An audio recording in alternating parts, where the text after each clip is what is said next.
HF versus IZ, we are going all the way to the Johannesburg High Court.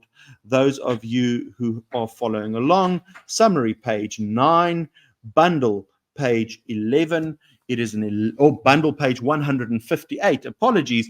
It is an 11-page judgment by Mdalana Mayisela J, and it deals with interim maintenance, contributions to costs, as well as an application to strike out on the part of the respondent.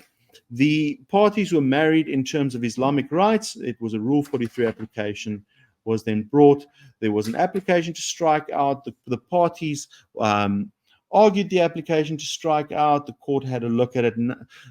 Have a look at that just if you are involved in any matters where you have to seek the striking out of any provisions in a Rule 43 affidavit.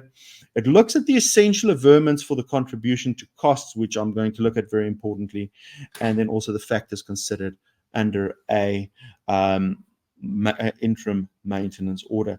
The interim maintenance claim was successful to an extent. There was an order made for interim maintenance. However, the contribution to costs application was dismissed. Notable quotes here. I've considered the expenses of both parties and the minor child. During the argument in court, the parties agreed that there were some duplications. I've adjusted accordingly. I took into account the following factors. The applicant resigned from her employment as by agreement between the parties in order to care for the minor child.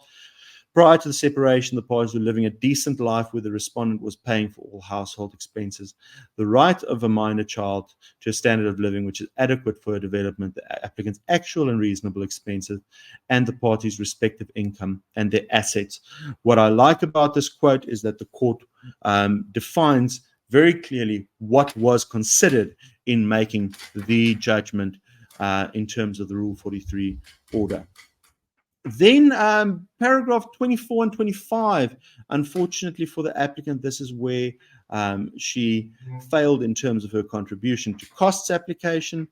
The spouse claiming a contribution to costs is required to show that he or she has inadequate means of his or her own to fund the litigation. The quantum of the contribution which a spouse may be ordered to pay lies within the discretion of the presiding judge. In exercising the discretion, the court must have regard to the circumstances of the case, the financial position of the parties, and the particular issues involved in the pending litigation, very importantly. The applicant failed to provide the relevant info on the particular issues involved in the pending divorce action. She did not provide an estimated bill of costs and invoices to assist the court in determining the issue. I found that the applicant has not established a claim for contribution towards costs, and it must fail.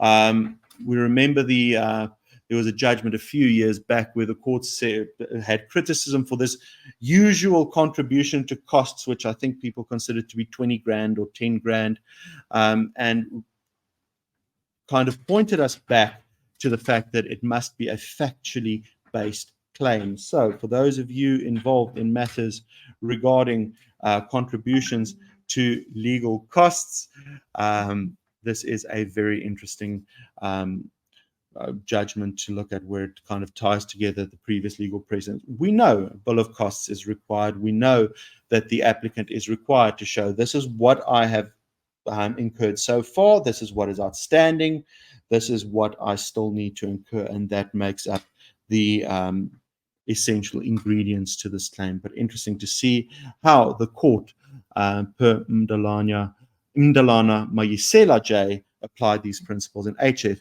versus IZ, ZAGPJ HC 239, and that is on page 158 of your bundle.